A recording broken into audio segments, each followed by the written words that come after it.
آج جو حصہ پڑھا گیا ہے سورہ بقرہ کا، وہ حصہ جس میں اللہ تعالیٰ نے ایمان والوں کو خطاب کیا ہے اور اس میں بہت احکام ہیں۔ پہلی آیت جو ہے اس کو جامع ابواب البر کہا جاتا ہے کہ نیکی کے جتنے دروازے ہیں، جتنے ابواب ہیں، سب کو اس ایک آیت میں جمع کر دیا ہے۔ وہ آیت ہے لیس البر ان تولوا وجوہکم قبل المشرق والمغرب، نیکی صرف یہ نہیں کہ تم چہرہ کرو مشرق یا مغرب کی طرف، ولکن البر، لیکن نیکی یہ ہے من آمن باللہ والیوم الآخر، جو اللہ پر اور آخرت پر ایمان لائے، والملائکۃ والکتاب والنبیین، فرشتوں پر، کتابوں پر اور نبیوں پر ایمان لائے، وآت المال علی حبہ ذوی القربى، اور اللہ کے لیے اللہ کی محبت میں مال خرچ کرے، رشتہ داروں پر، مسکینوں پر، یتیموں پر، مانگنے والوں پر، مسافروں پر، والسائلین وفی الرقاب، اور غلاموں کے گردن چھڑانے پر، آزاد کرنے پر، واقام الصلاۃ وآت الزکاۃ، نماز قائم کرتا رہے، زکوٰۃ ادا کرتا رہے، والموفون بعہدہم اذا عاہدوا، جب وعدہ کرے تو اس کو پورا کرے، جب کوئی عہد کرے تو اس کی پابندی کرے، والصابرین فی البأساء والضراء، تنگی میں اور فراخی میں صبر کرنے والے ہوں، جنگوں میں صبر کرنے والے ہوں، ثابت قدم ہوں، اولئک الذین صدقوا، وہی لوگ سچے ہیں، وہی لوگ پرہیزگار ہیں۔ یہ ایک آیت میں یہ سب باتیں آ گئی، ایمان کا ذکر بھی ہے، مال خرچ کرنے کا بھی ذکر ہے، نماز قائم کرنے کا، زکوٰۃ ادا کرنے کا، اور وعدے کے پورا کرنے کا، سچ بولنے کا، سب ذکر آ گیا۔ تو گویا نیکیوں کی جتنی قسمیں ہو سکتی ہے وہ ایک آیت میں اللہ نے جمع کر دی۔ پھر اس کے بعد سے سلسلہ شروع ہوتا ہے احکام کا۔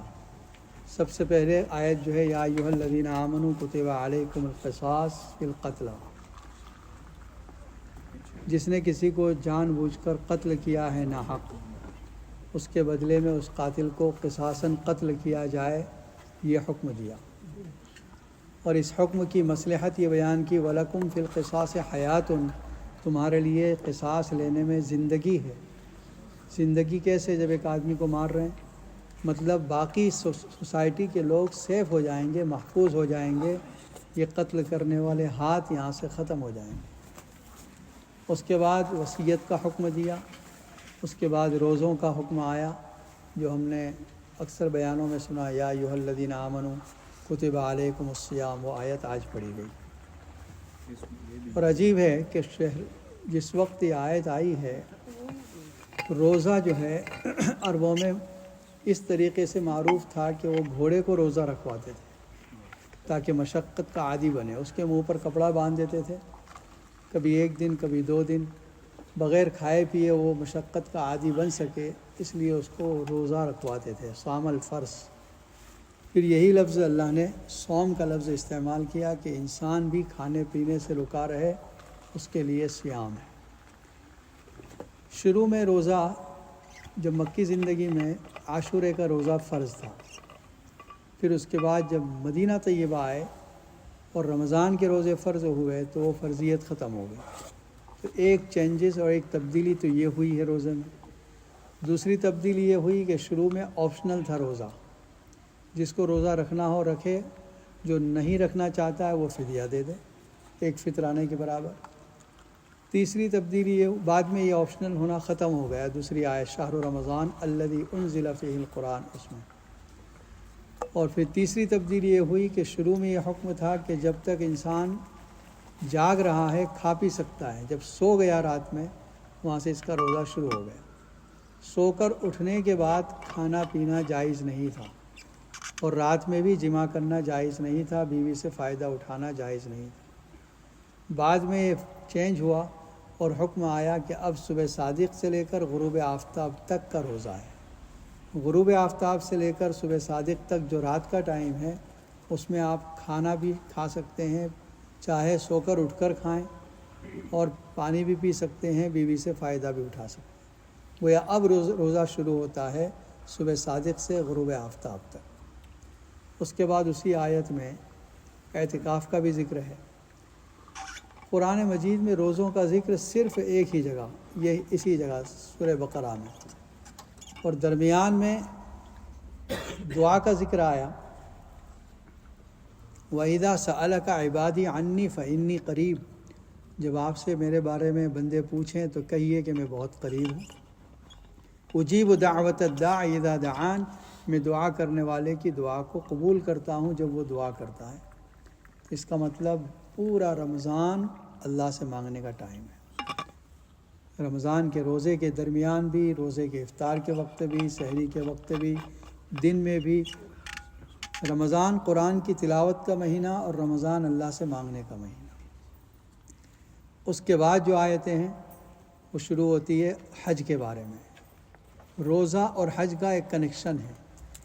کیا کنیکشن ہے؟ روزے کے ذریعے اللہ نے کچھ چیزوں کو چھڑایا، لذتوں کو چھڑایا، کھانے پینے کو چھڑایا۔ اعتکاف کے ذریعے گھر کو چھڑا دیا کہ گھر چھوڑ کر اللہ کے گھر میں مسجد میں آ جاؤ، اور جیسے ہی مہینہ ختم ہوا اب اپنے ملک کو بھی، وطن کو بھی چھوڑنے کا حکم دیا کہ آؤ، اگر تم پر حج فرض ہے تو میرے گھر میں آ کر حج ادا کرو، مکہ مکرمہ جاؤ۔ اور حج کے مہینے شروع ہوتے ہیں شوال سے، یعنی جیسے ہی رمضان ختم ہوا حج کے مہینے شروع ہو جاتے ہیں۔ حج کے 5 دن وہ تو معین ہیں، لیکن جس کو اشہر حج کہا، مہینے حج کو، وہ یہاں سے شروع ہوتے ہیں۔ اس کے بعد حج کا ذکر آیا، الحج اشہر معلومات ومن فرض فیہن الحج فلا رفث ولا فسوق ولا جدال فی الحج، کہ جو حج کرے نہ کوئی گناہ کرے، حج میں کوئی بیہودہ بات نہ کرے، کوئی جھگڑا نہ کرے۔ اور حدیث میں آیا جس نے اس طریقے سے حج کیا وہ ایسے واپس آتا ہے جیسے آج ہی ماں کے پیٹ سے پیدا ہوا۔ مزدلفہ کا ذکر ہے، مینا کا ذکر ہے، کنکریاں مارنے کا ذکر ہے۔ یہ سب جو طریقہ تھا حج کا، یہ اسلام نے نبی اکرم صلی اللہ علیہ وسلم کے ذریعے بتایا۔ پہلے بھی حج کرتے تھے زمانے جاہلیت میں، لیکن وہ ان کا حج الگ تھا۔ ان کے یہاں حج کیا تھا؟ طواف کرتے وقت قریش مخصوص کپڑے دیتے تھے کہ یہ کپڑے پہن کر طواف کرو، تم یہ گناہ والے کپڑے میں جس میں تم نے گناہ کیے تھے اس میں اللہ کے بارگاہ میں حج طواف کرنے آئے ہو۔ سم ٹائم وہ کپڑے کم ہو جاتے تھے، حج طواف کرنے والے زیادہ ہیں تو بغیر کپڑے کے طواف کرتے تھے، ننگے ہو کے طواف کرتے تھے۔ اسلام نے منع کر دیا، کوئی بھی ننگے ہو کر طواف نہ کرے۔ اس کے بعد جو ترتیب یہ ہے کہ پہلے حج میں کہاں جائیں گے، عرفات جائیں گے، مزدلفہ، یہ تمام ترتیب بھی نبی صلی اللہ علیہ وسلم کو بتلائی گئی۔ آپ نے حضرت ابوبکر صدیق کو بھیجا پہلے سال جب حج فرض ہوا، اور کہا کہ یہ طریقے سے حج کرنا ہے، اور اعلان کر دو کہ آئندہ سال کوئی مشرک حج نہ کرے، یعنی صرف توحید پرست ہوں گے۔ جب نبی اکرم صلی اللہ علیہ وسلم نے حج کیا ہے کوئی مشرک وہاں حج میں نہیں تھا، صرف اسلام اور مومن لوگ وہاں پر تھے۔ اس کے بعد یہ حج کا ذکر ختم ہوا تو وہاں سے ذکر آیا، یسألونک عن الشہر الحرام قتال فیہ، یہ حرمت والے 4 مہینے ہیں، ذی قعدہ، ذی الحجہ، محرم، 3 مہینے مسلسل، اور بیچ میں رجب کا مہینہ۔ اس کا احترام کرنا ہے، اس کا حکم دیا گیا۔ ایک مرتبہ نبی صلی اللہ علیہ وسلم نے کوئی جہاد کے لیے مجمع بھیجا، اس کے امیر اور وہ لوگ جب پہنچے ہیں، جمادی الاخری کی آخری تاریخ چل رہی تھی۔ ان لوگوں نے یہ سمجھ کر کہ جمادی الاخری کی آج 30 تاریخ ہے، انہوں نے جنگ کی۔ مشرکین نے کہا کہ دیکھو رجب کے مہینے میں جنگ کرنے لگ گئے، اسلام نے تو اب حرمت بھی ختم کر دی ان مہینوں کی۔ اس وقت آیت نازل ہوئی، یہ لوگ آپ سے کہتے ہیں کہ حرمت ختم کر دی، یاد رکھیں یہ جو کام کر رہے ہیں وہ اس سے زیادہ برا ہے۔ لوگوں کو مسجد حرام سے روک رہے ہیں، کفر کر رہے ہیں، اللہ کا انکار کر رہے ہیں، اور جو ایمان لا رہا ہے اس کو تکلیفیں پہنچا رہے ہیں مکہ میں، یہ اس سے زیادہ برا ہے۔ صرف مہینوں کی حرمت کا نہیں، باقی اسلام کی حرمت، کلمے کی حرمت، کعبے کی حرمت، اس کا بھی تو خیال رکھو۔ اس کے بعد شراب کا ذکر آیا، یسألونک عن الخمر والمیسر، شراب اور جوئے کے بارے میں صحابہ کرام نے پوچھا۔ شراب جو تھا یہ ان کے یہاں گھٹی میں پڑا ہوا تھا، یعنی بالکل اس کے اتنے عادی تھے کہ بغیر شراب کے کوئی کھانا، کوئی محفل نہیں ہوتی تھی۔ اسلام نے شراب کو گریجولی، آہستہ آہستہ حرام کیا ہے، کیونکہ کسی عادت کا چھڑانا بہت مشکل ہوتا ہے۔ تو پہلے یہ آیت آئی جس میں کہا گیا قل فیہما اسم کبیر، ان دونوں چیزوں میں بڑا گناہ ہے، یعنی گناہ کی چیزیں ہیں۔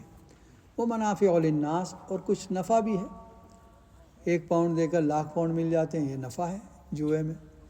شراب پینے سے آدمی کے ساتھ چستی آتی ہے اور سکون مل جاتا ہے، یہ نفع ہے۔ لیکن آگے کہا وَاسْمُهُمَا أَكْبَرُ مِن نَفْعِهِمَا، ان کا گناہ ان کے نفع سے زیادہ ہے۔ تو بہت سے صحابہ کرام سمجھ گئے کہ اللہ یہ نہیں چاہتے کہ ہم شراب پئیں، بہت سے اسی سے رک گئے۔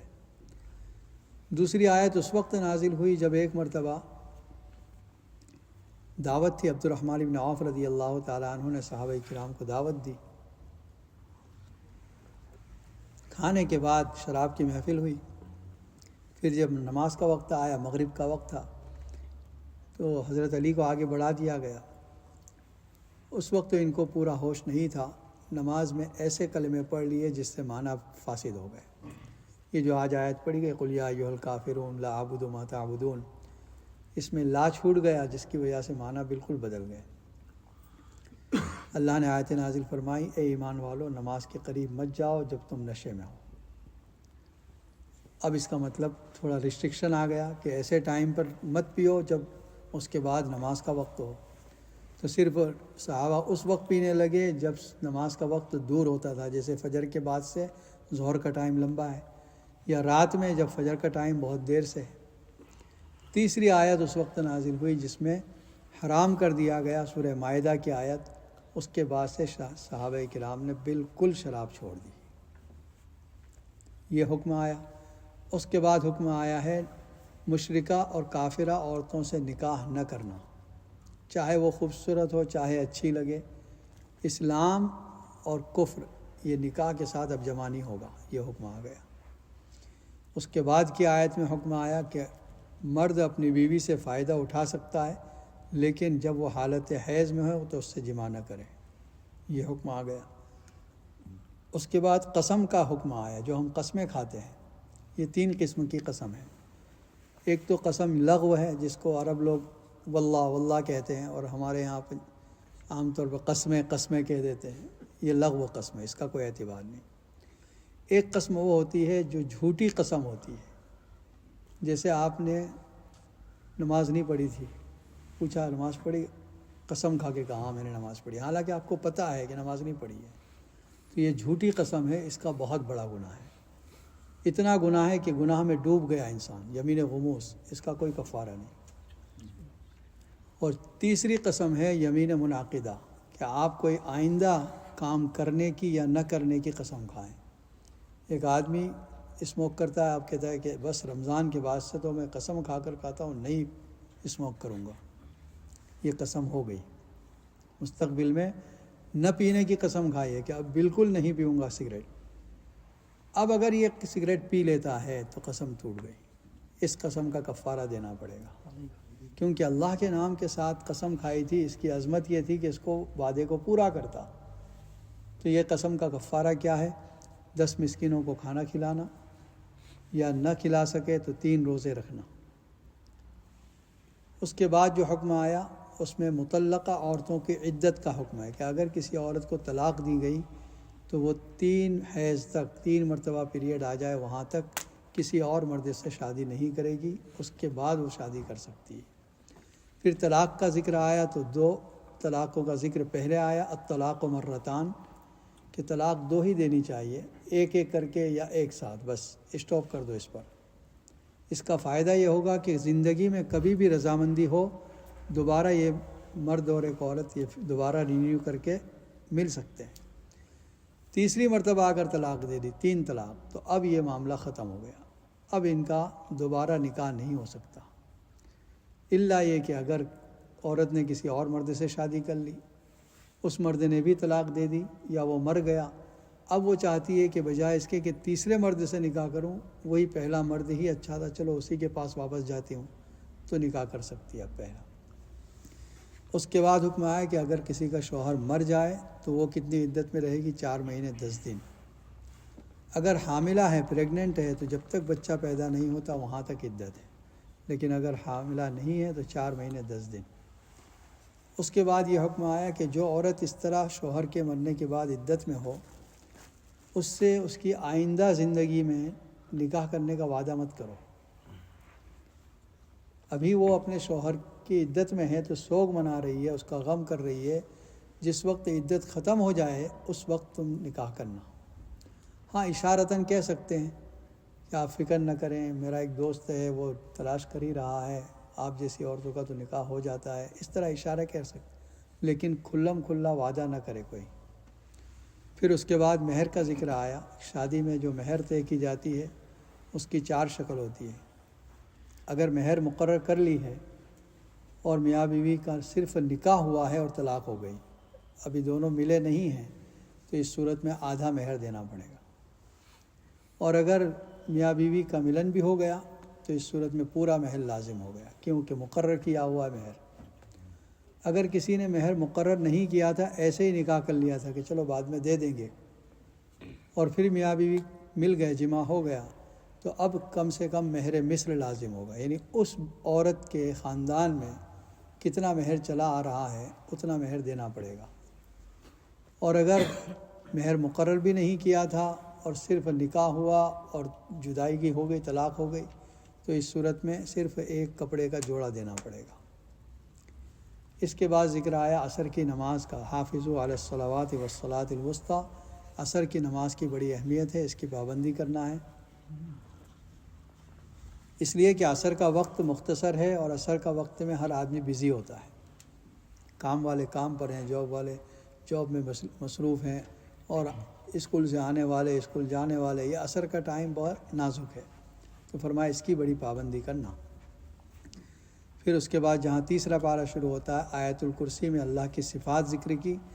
اس ایک آیت میں اللہ کا ذکر ضمیروں کے ساتھ ملایا تو 16 ٹائم آیا ہے، اور حدیث میں نبی صلی اللہ علیہ وسلم فرمایا جو ہر نماز کے بعد آیت الکرسی پڑھے گا، اس کے اور جنت کے درمیان اتنا ہی فاصلہ ہے کہ یہ مر جائے، بس موت آئی کہ جنت میں گیا ہے۔ اس کے بعد اللہ نے مال خرچ کرنے کی ترغیب دی، اور پھر سود کی حرمت بیان کی کہ انٹرسٹ جو ہے یہ حرام ہے، سود حرام ہے۔ بہت سخت آیتیں ہیں، اے ایمان والو اگر تم نے سود نہیں چھوڑا تو اللہ اور اس کے رسول سے جنگ کے لیے تیار ہو جاؤ۔ ایسا کسی گناہ پر نہیں کیا جیسا سود کے بارے میں اللہ نے فرمایا۔ تو انٹرسٹ سے مکمل طور پر پرہیز کرنا ہے، اور قرآن میں کہا اگر تم چھوڑ دو گے تو اللہ تم کو اس سے زیادہ دے گا۔ یمحق اللہ الربا ویربی الصدقات، صدقات کو اللہ بڑھاتا ہے اور انٹرسٹ کو اللہ مٹاتا ہے۔ جس کام میں انٹرسٹ ہوگا وہ بے برکتی ہوگا۔ اس کے بعد سب سے لمبی آیت قرآن میں جو ہے وہ میں نے پڑھی ہے، یا ایھا الذین آمنوا اذا تداینتم بدین، کہ جب تم کوئی قرض کا معاملہ کرو، چاہے دوست ہے چاہے رشتہ دار ہے، اس کو قرض دیا ہے رائٹنگ میں لکھ لو تاکہ وقت پر کام آئے۔ 30,000 دیے تھے، سم ٹائم ایسا ہوتا ہے کچھ عرصے کے بعد وہ کہتا ہے 20 دیے تھے، آپ کے پاس کچھ ہے ہی نہیں پروف۔ تو چاہے رشتہ دار ہے چاہے دوست ہے، لیکن جب قرض کا معاملہ ہو تو لکھ لیا کرو۔ پھر شہادت اور گواہی کا ذکر آیا، جس میں یہ آتا ہے کہ اگر کسی معاملے میں 2 مرد گواہ نہ ہوں تو 1 مرد اور 2 عورتیں گواہی دیں تو اس کی گواہی قابل قبول ہوتی ہے۔ اس کے بعد آمن الرسول، جو سورہ بقرہ کی آخری آیتیں ہیں، حدیث میں آتا ہے کہ اللہ تعالیٰ نے معراج کے موقع پر یہ آیتیں عطا فرمائیں، جو 3 تحفے دیے، ایک نماز کا تحفہ، ایک یہ آمن الرسول سے آخر تک کے 2 آیتیں، اور اس کے بعد تیسرا تحفہ یہ تھا کہ جو بھی آپ کی امت میں سے شرک سے بچ کر آئے گا اس کو جنت میں داخل کیا جائے گا۔ سورہ بقرہ یہاں ختم ہوئی۔ اس کے بعد سورہ آل عمران جو شروع ہوتی ہے، آل عمران کا شان نزول یہ ہے کہ ایک مرتبہ عیسائیوں کا ایک وفد آیا اور انہوں نے نبی صلی اللہ علیہ وسلم سے ڈیبیٹ کرنا شروع کی عیسیٰ علیہ السلام کے اللہ کا بیٹا ہونے کے بارے میں۔ نبی اکرم صلی اللہ علیہ وسلم کو سمجھایا، یہ آیتیں نازل ہوئی، تقریباً 100 آیتیں عیسیٰ علیہ السلام کے ذکر میں آئی ہے۔ تو انشاءاللہ کل وہاں سے ذکر شروع ہوگا جہاں عیسیٰ علیہ السلام کا ذکر آتا ہے۔ سبحان اللہ بحمدہ۔ قسم کیا بات ہے، بعض اوقات لوگ بچوں کی قسم کھاتے ہیں، نہیں، ہوتی ہے وہ قسم اللہ کی قسم۔